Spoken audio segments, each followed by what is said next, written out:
How's it going, ladies and bruises? I'm Sixkilla. Welcome back to the Sekimeiya. Now we are currently about to lock ourselves into one of the upstairs bedrooms to avoid any more bad shit from happening and from letting any of us go and use the power of Sekimeiya for evil or whatever, assuming that the culprit is one of us and not someone who's going to be left out there to continue doing evil.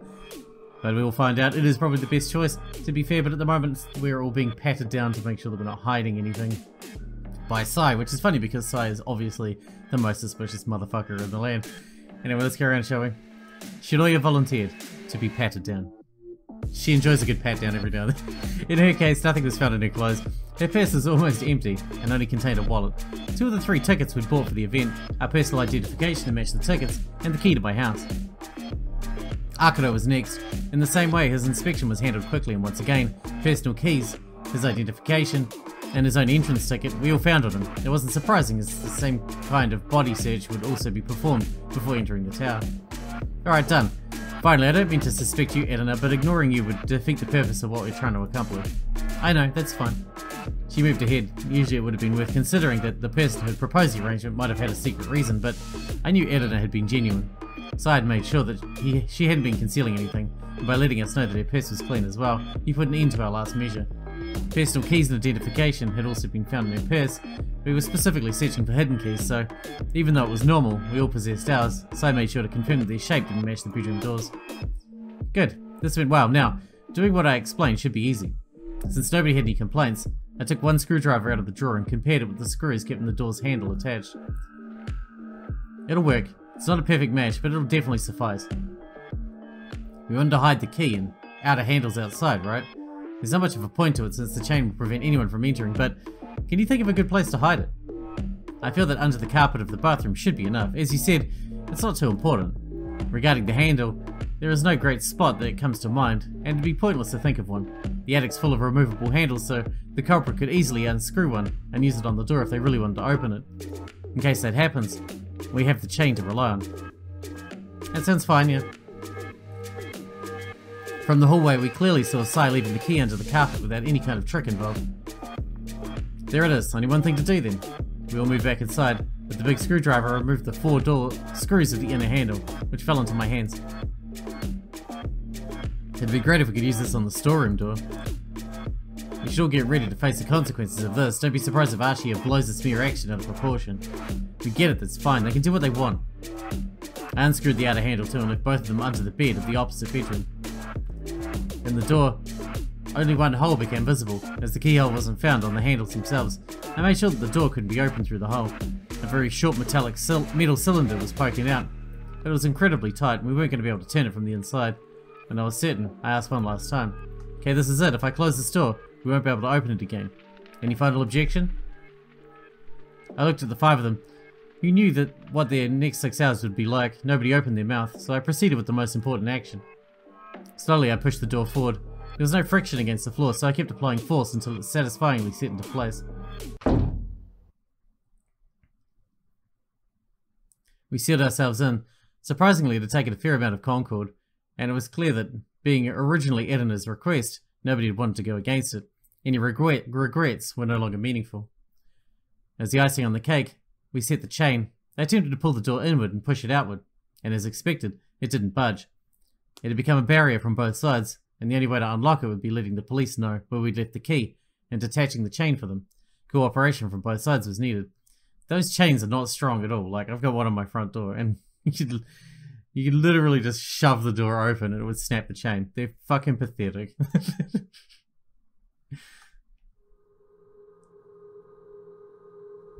Now we wait. We could do with a deck of cards.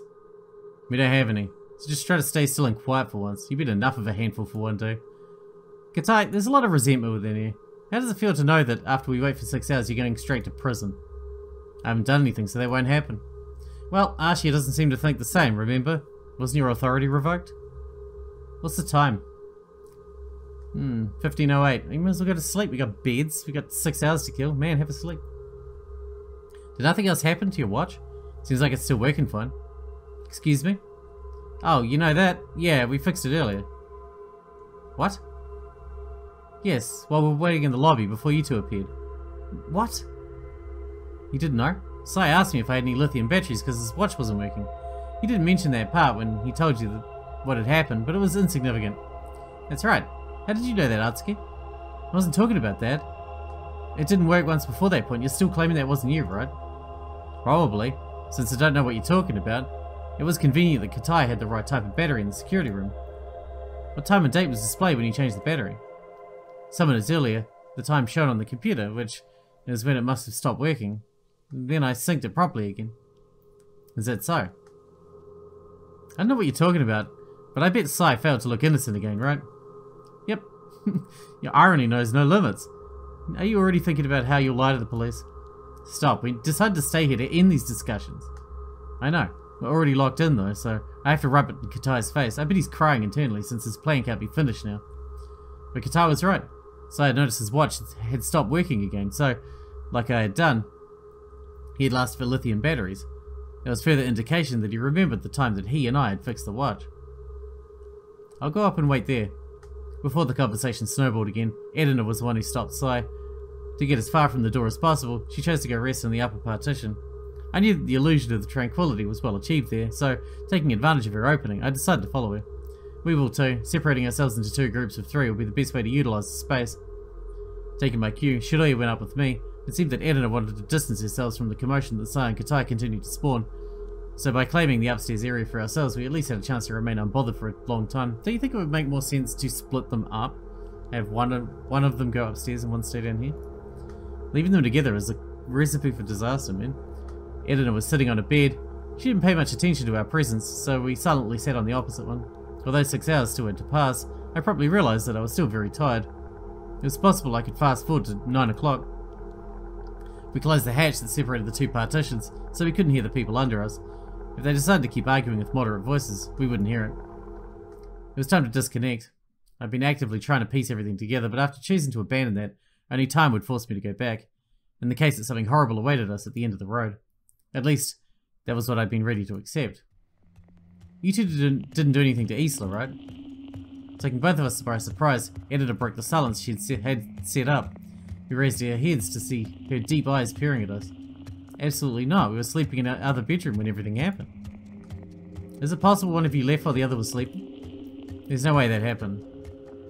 Do you two trust each other that much, even though there's a killer around? Are you two related? I saw that only one of you had personal keys. We're just friends. It's unfortunate that we have no way to prove it, but I promise that we left after she'd already been found. Earlier I thought that Sai had a point. Why'd you go straight to the lobby from hallway B without looking at the cleaning room?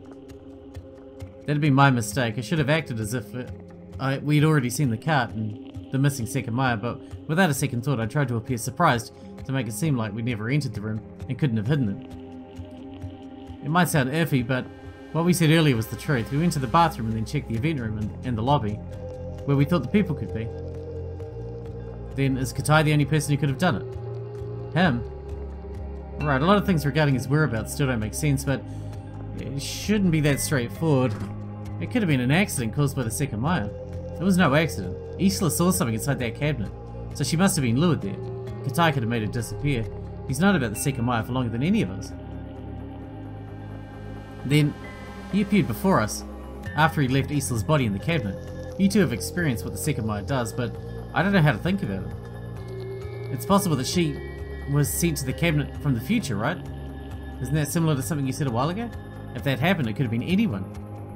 But she would have to still be alive. It was clear that Edina was attaching herself to the slightest gleam of hope that still persisted. The recording had said that Isla would be alive in the future, so Edina needed the time to pass to know if there was any trust left to be placed in it. She must have suggested waiting in the room in the hope that nothing occurred at 9 o'clock. I've been thinking about it, but I don't know what could have happened. I'm sorry. I wanted to give her even more hope, but I stopped myself knowing that it would only make things worse if I was wrong. Even if Isla would somehow be alive in a month, her fate had already been shown to us. She would end up dead in the Crystal Floors cabinet, even if she had to travel there from a month in the future. At least, that was what I thought until I remembered that the 2 Naomi bodies defied that belief. I believe that no matter what happened to Isla, being dead inside the cabinet had to be the end of her path. However, 2 identical corpses hinted that the Sekimeiya could have some sway even after death. That was the actual hope Edina had to rely on. as the recording didn't guarantee a bright future even if it turned out to be legitimate. In an instant, I felt a bubble of hope growing in my head. The Sekimeiya hadn't had any apparent effect when it had touched Isla's dead body, even though we might not have seen it immediately, if, as I suspected with Naomi, that it had created a living person of her at an earlier point in time. My thoughts were directed to Mia once again. But that bubble popped as soon as images of her burning pieces of flesh appeared in my mind. The Sekimeiya had to exist somewhere in 2 weeks in the past, but how could I touch a body that had already been blown to pieces? I forced myself to stop thinking. The three of us present in the room had all lost someone very dear to us, and somehow we all silently prayed that they could be brought back. It was cruel to consider that there was a culprit somewhere who had killed at least once, possessing a higher knowledge of how the Sekimeiya worked, exactly what all of us needed the most. It's my fault, isn't it? It doesn't matter who did it, I brought her here. What? I brought the tickets for today, to make Isla happy, and instead she... It should have been me. Why would anyone want to hurt Isla? I had no idea how to respond to something as dark as that, and Shiroya clearly didn't either. We lapsed into silence for a few minutes. Part of Edina, I was sure, believed that Isla was still alive somewhere, while another part accepted that she was dead and already born to her. Do you know about Akashik Park? The amusement park? Yeah. I'd heard about it. It was an amusement park a few hours away from Yushibana. Apparently, it was surrounded by mountains, and it competed worldwide for the largest park in size. Its selling point was that it contained all possible configurations of every ride in the world, so despite my low interest, it had piqued my curiosity more than once. You might have thought Isla was obsessed with gems downstairs, but that didn't even come close to how much she wanted to go there. She brought it up countless times, but it's really expensive, and I've always been a bit afraid of malfunctions. I was going to have more money than usual this month since it's the end of the year. I decided to finally give in and surprise her with a trip after Christmas. I told her about it less than a week ago, in case she preferred to hold off with the money and plan a trip during the summer instead. Even though she was really excited at first, she actually told me that she didn't want to go. I couldn't believe it, but she said that she didn't want to leave her friend alone while she went to have fun. At one point, she also said that she would only come to see the Sekimeiya because the tickets had already been bought, and that she didn't want to make me waste money, even though she started to talk about her friend before we bought them. I told you the other ways in which her behaviour changed, right? I forgot one. Sometimes she hid something from me, a small object, I believe. Huh? That's what I felt. I noticed that a few times she'd keep her hand in a fist for a long time. If I asked her to show me what she was hiding, she would run off, so I have to ignore it. It must have been something very small. I can't get it out of my head. Whatever happened to Isla started weeks ago and I never realised it. All of that was difficult to respond to, so I stayed quiet. However, Shiroya had something far from the shallow answers I'd kept to myself. Hold on. Edina, I might know who Isla's friend was. What? Who? I frowned. How could she have known that? The only ideas I'd kept in my mind had been imaginary friend, a SHID member, and a staff member from the town. I'm not sure if it makes sense, but when you told us about the story of her friend, we hadn't experienced the Sekimeiya's powers yet. Now though, I just thought of something that could make a lot of sense. Apparently she and her friend were living together, but you said that was impossible, since you hadn't seen it. Could it be that her friend was herself, after having travelled to the past? With that sentence, the huge but simple possibility opened up in my mind. That's genius! I hadn't considered it at all since I'd been blinded by conspiracies, but I immediately understood why Shiroya had reached that idea. Herself? What are you talking about? I would have seen her. I think Shiroya might be right. What? You would have seen her, yes. You would have said that she started to disobey you sometimes, and that once you found her at home, after not having gone to school. Right, they were actively keeping her identity from you because they felt like they couldn't reveal that another Isla had appeared. But when one of them went to school, or to do what you instructed her to do, the other couldn't follow. During those instances, you might have seen the Isla who travelled from the future. What? Did I just imagine her behaviour changed? She distanced herself and spent much less time with me. Then this is one of the few things that explains it. Why else would she hide a friend from me? She didn't have bad intentions, neither did her friend. And that's why she would know about the future, because she was there. We watched my favourite movie together and it was her favourite too. She went to the aquarium last month, just like us. I recalled a few things Edina had said. The way Isla described her friend made it sound as if she'd made up their persona that had her own traits, and had experienced the same events. However, it was herself from the future, wasn't it? She wasn't lying. Why else would she refuse to go to the amusement park? Both of them couldn't go at once, so she must not have wanted to leave her behind. knowing firsthand how much she wanted to go too. Then, right now she's outside. That's what Isla said, she's waiting for me outside. That has to be it, she'll exist in a month. I didn't want to deny it, but it wasn't that simple. In fact, nothing about her fate had changed. I could assemble things the following way. When Isla disappeared from the cabinet, she went far into the past. The range should have been a lot bigger, but we might be wrong about that part. In a month, that Isla will somehow enter the tower. Maybe it's to do with like body mass. Maybe because she's small, right? She's a little person. So it would take less energy to move her long distance. Maybe it's just about that. Maybe the bigger you are, the more energy it takes to move you. I mean, that would make sense, right? If you're actually moving particles or whatever. Tragically, no matter what I thought up, the following step had to be Isla travels to the past and ends up dead in the cabinet. There was no way for it to end differently. However, even though the voice recorder had appeared in Isla's purse, the origin of it was still unexplained with that theory. Edna's head lowered and her expression went back to how it had been minutes before. I don't know, I appreciate that you want to believe Isla, but there's no way what she said was true. You remember what her friend supposedly told her about today's incident, right? I tried to leave the major inconsistency for the end, but Edna was right. She told me that something would happen in the tower, but not to worry. She said that if we stayed calm and in one place, nobody would be hurt. And she promised to be able to see and touch the Sekimeiya. So she was right, wasn't she? Yeah, according to her, there was going to be no danger. And she said that only 7 people would be trapped. Exactly. There's no way she said those things after seeing Naomi's dead body and after everything else that happened. She said if we stayed in one place, nobody would be hurt. But we didn't. We roamed around the whole fucking place for the last 15 hours. And people got hurt. We didn't stay in one place like she asked us to or told us to. Actually, this is what I'm most worried about. Thinking about it conceptually, this is something that cannot work. Conceptually, you've time traveled, right? Things would normally be impossible or happening. You said so yourself. That's not what I mean. We've come to the conclusion that the past can't be changed, so what we're suggesting is that Isla met her own self, who had travelled from the future. They kept her existence hidden from you, and the friend let the original Isla know about today's events. Ignoring what she was told was incorrect. The next step was flawed. You can't go back to the past and relive what she experienced. She would have to replicate entirely what her friend had done and said, as the past would occur exactly as it had. There's naturally no way she'd be willing to do that.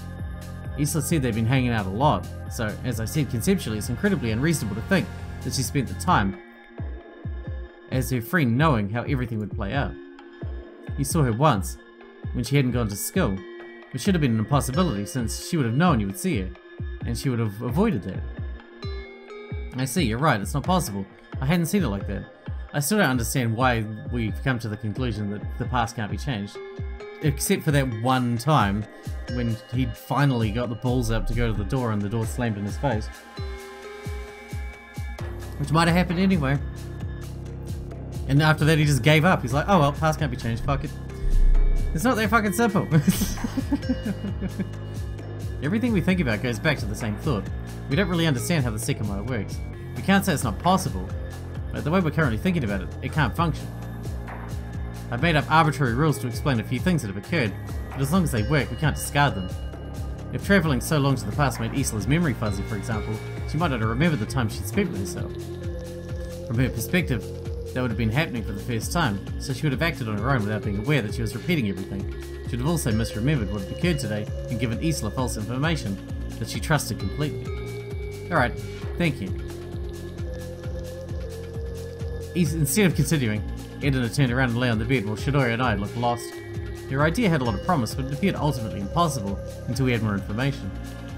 I'd usually be able to create a patchwork design out of the loose ends of a theory, but in that case I couldn't think of anything else. Needless to say, I didn't think any part of my memory had been erased upon travelling, although to be fair, perhaps I wouldn't have realised it. Were we completely off base? Was it all just a scheme planned by someone? Before I gave up on the idea, an extra piece of the puzzle that we'd ignored came back to me. Where am I? What do you mean? We're still in Ashiya Tower. Do you not remember? No, I know. What I mean is, what happened to me? Where am I? Following that, there were a couple of unsteady, heavy footfalls, most likely someone staggering. During the next few seconds, Isla cried and nobody spoke, inside or outside the recording. Those had been the words said by Isla, and were scheduled to happen in about a month. Was the dark meaning behind Isla's future actions that she'd discovered the fate that awaited her? Had she found out that she had died, and that her fate had been sealed? What happened to me? Where am I? I recalled the agonizing way the words had sounded. I breathed deeply, but anxiety began to crawl up my back. exacerbated by my own lack of knowledge. I hated exploring all sorts of options without knowing if I'd ever find the truth. Isla's bleak ending had already been revealed to us, making the process of putting together its outline all the more draining. Shiroya was resting her head on top of a big pillow. We'd been there for a little while, and the people below us hadn't interrupted us yet. It seemed like relaxing would be an actual option. I climbed over Shiroya and lay down, making contact with the cold wall. She was occupying both pillows, so I knew I'd have a hard time staying in a comfortable position. Trying to not mind it, I closed my eyes. As usual, attempting to keep my mind blank was futile, but the contents of what tormented me was very different. Time travel, a smoke attack, body doubles, murder suspicion. What kind of mess were we in? I was aware that there was no guarantee I'd ever feel my own bed again. Depending on what the truth around us really was, ironically, the stiff bed began to help me get rid of these thoughts, and my senses slowly faded away.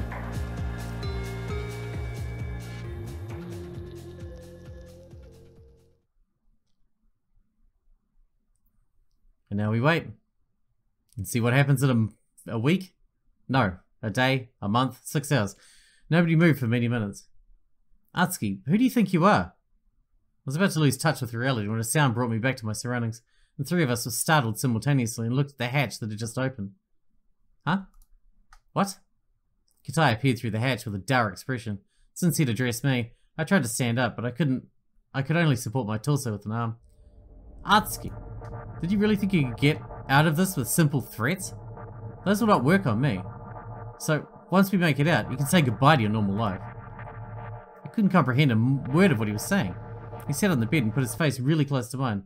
His eyes told me that he was being serious, but I couldn't help respond with an exaggerated frown. Are you listening to me? What the hell are you on about? Stop with your facade, it all makes sense, and I know Shiroya must be working with you. Huh? For a second, I thought he might have figured out we'd hidden the Sekimeiya and decided to blow it out of proportion. Don't worry, Edina. I know he's been threatening you from the start.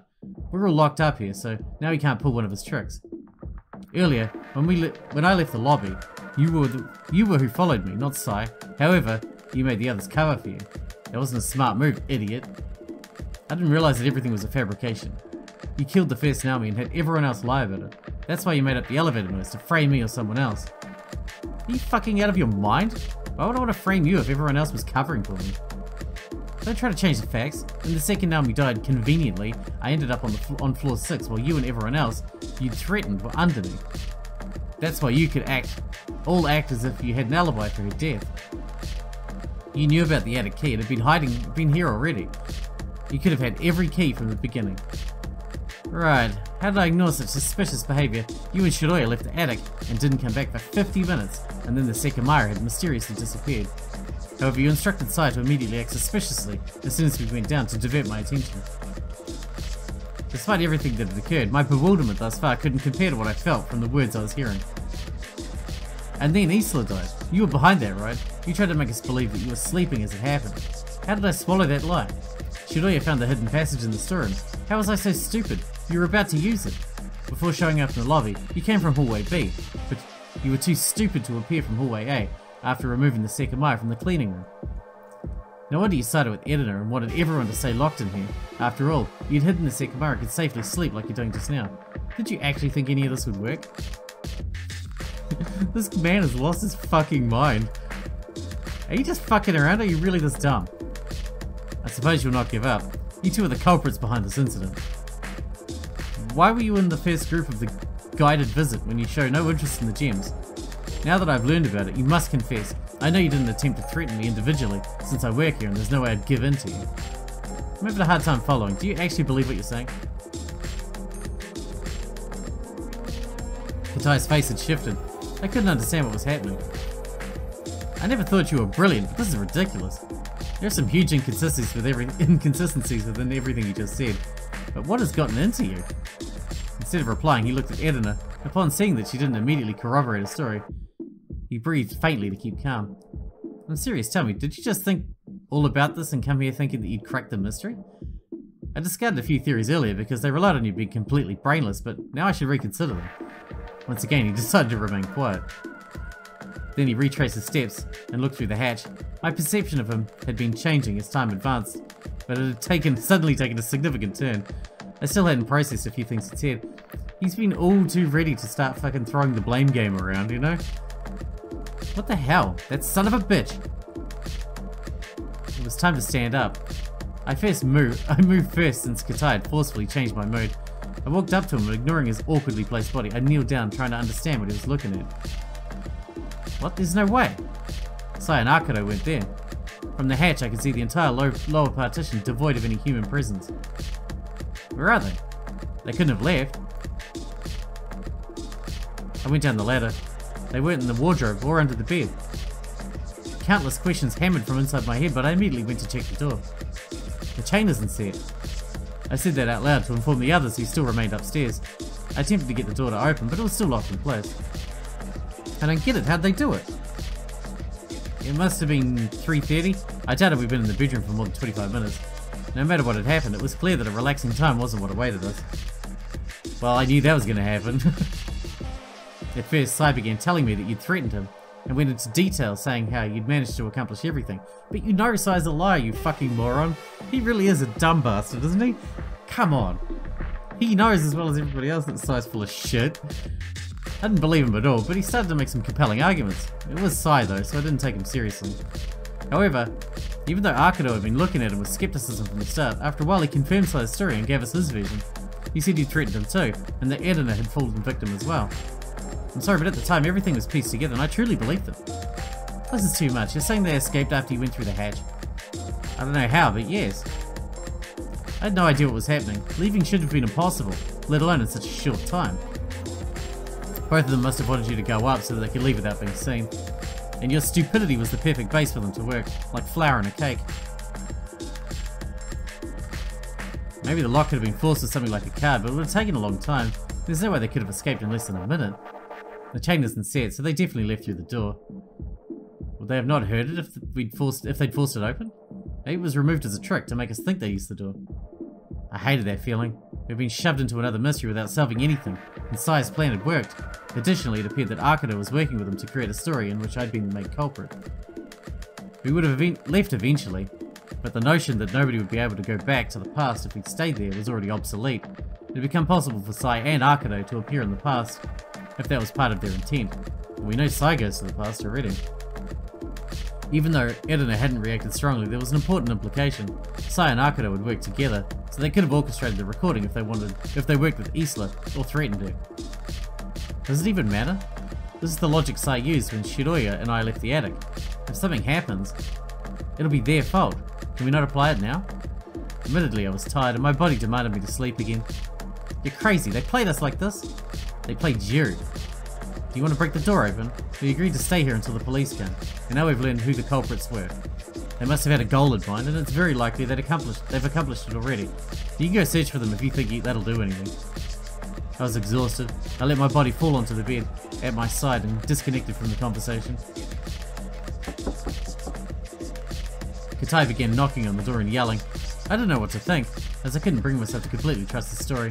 If everything was as he said, even though Sai and Arcado would have managed to escape, they would have clearly communicated that they had ulterior motives, which they'd managed to keep mostly hidden until that point.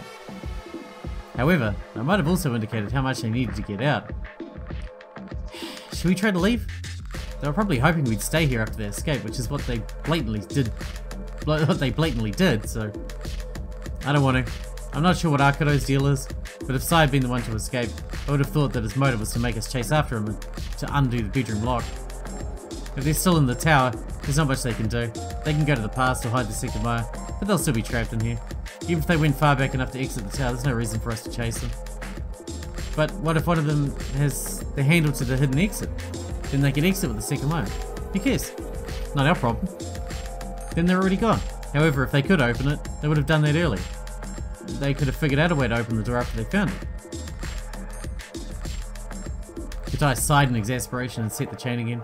The key was outside, so the chain would prevent Arcado and Sai from returning.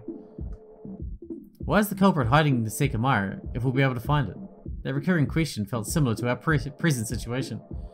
What could they have wanted to achieve by making it out? Unless they wanted to experiment with the Sekimeiya or hide it, the only reason I could think was that they needed to go back in time to finish something off. The other question was a lot more intriguing to me. How had they escaped? They hadn't had enough time to break the door open, and there was no way we'd missed a hidden person who opened it from the outside. To open the door, the key would have been needed, There was no other way to accomplish it. However, we knew it couldn't have been inside the bedroom. As I thought earlier, the only way to undo the lock would have been to use the key from the outside and then unsetting the chain from the inside. With my eyes closed and without giving it too much thought, I could reach a very easy explanation, similar to what Sai had proposed before we locked ourselves in the bedroom. They left through the door and went to the pass of the Sekimeiya. Then they opened the bedroom's door with the key that we'd hidden under the bathroom's carpet. To escape, they'd simply pulled the door open from the inside, which would have been slightly open. It was reminiscent of the first bootstrap paradox concept I thought a few hours earlier, and the clean and brief way they'd managed to escape might have been an indication that it was accepted in our universe. However, there was an inherent property of those types of paradoxes. They had no origin. They were closed loops that occurred with no root or motive whatsoever. Their escape method, though, had a real origin, Sai and Akero's thoughts. If one of them had thought of a way to escape, the final thing they'd needed would have been the universe's approval. They would have set an intangible origin of the loop, making it fundamentally different from a casual loop. The key to the Sekimeiya's cabinet isn't there. What? I realised that to accomplish that sort of plan, they would have needed to escape with the cabinet key. To be able to go to the past, upon turning my head, I'd seen it wasn't on top of the drawers anymore, where I'd left it. What the hell do they want to do? In short, Sai and Akero could have attempted one type of escape route. They'd known where the Sekimeiya had been, so they'd been in breach of one of the points necessary to accomplish the creation of the loop. After thinking of the way things would play out, they lured Katai out. Subsequently, they'd left the room, as it would be unlocked. The last thing they would have to do was travel back in time to unlock the door. If a result of their travel hadn't incited the thought, the loop would have a clear starting point. It also implied that they were both culprits in the incident. As we'd known, any culprit must have possessed high knowledge about the Sekimeiya's mechanics and limits. There was a slight problem. Unlocking the door from the outside might have made a bit of noise. If it had happened before they thought of the concept, the loop would have had no origin, as the noise itself would have told them what to do. I couldn't think of a way to circumvent it. If the key could fit under the door, their future vision could have slid it under. However, the gap wasn't big enough, or else we would have simply locked ourselves in and slid it out of the bedroom. Beyond that concept, I felt that Katai's story was iffy. As much as Sai and Akero could have conspired together, nothing told us Katai had been in on it too. They could have spent half an hour unlocking the door's lock, and then made it seem as if they'd magically escaped. Katai had immediately suggested unlocking the bedroom, making for a simple motive, if the three of them had secretly been against Edina's request. Sai, Akero, what the hell are you trying to do? Katai continued knocking on the door, acting accordingly for someone who'd been played as badly as him. Hey, Sai, Akero. Yes, Katai, I'm sure they'll come back if you ask nicely. Are you not worried at all about what they could be trying to do? Fuck him, who cares? Not very much. If they're the culprits, we're safer now than that they left. All they can do is go back in time, which sounds fairly harmless at this point, but unavoidable. You're right there. It's now clear that they were the culprits, so if they come back, we won't let them in. Sure. So you can stop with the knocking. They have the Sekimeiya though, so I'm betting they could teleport back inside if they really wanted to. That's not a great thought to keep in mind. Katai stepped aside. It appeared we'd decided to stay. Even though Shiroi and Edina hadn't given their input, they must have wanted to, and were likely dumbfounded by the fact that our self-imposed imprisonment had lasted for 30 minutes. Good point. Synchronize your look at the door. As we thought, Katai was no longer in front of him. What the... Did they come back? Hey, who is it? It's me. What are you doing here? Without a doubt, Akero was behind the door. Don't play dumb, we won't let you in. Wait, who... What the fuck happened to this handle? Ignoring Katai's assertion, Akero began to forcefully attempt to open the door. We understood he had the key, as we heard it being turned over and over. What the hell are you doing? You're not getting back in. Yes, he is. But he was mistaken. After a few seconds of Akero's struggle, the chain burst out and the door opened. Akero's figure was behind it, and we saw the key placed in the outer keyhole. It's not a very good chain. What do you think? I told you, chains are fucking useless. What do you think you're doing? Where's Sai? Everyone was speechless. The chain hadn't broken, but had been forced open. It was old, so it wasn't too surprising. Apparently, my plan had an obvious hole from the start. Strangely, Akero wore a very confused expression. He looked at us one by one. What the fuck? Who are you? Seconds of silence followed. Nobody knew how to answer, as we weren't sure who they'd been directed to. Who? Me? Yes! And with that, we're going to wrap this episode up here. What is going on now? Did our entire room travel back in time? I don't know what's happening. Jesus Christ. Alright, I guess we'll figure it out next time, hopefully. Or at least some part of it. I hope you guys enjoyed it. Thanks for watching. Thanks for hanging out with me, and I'll see you in the next one.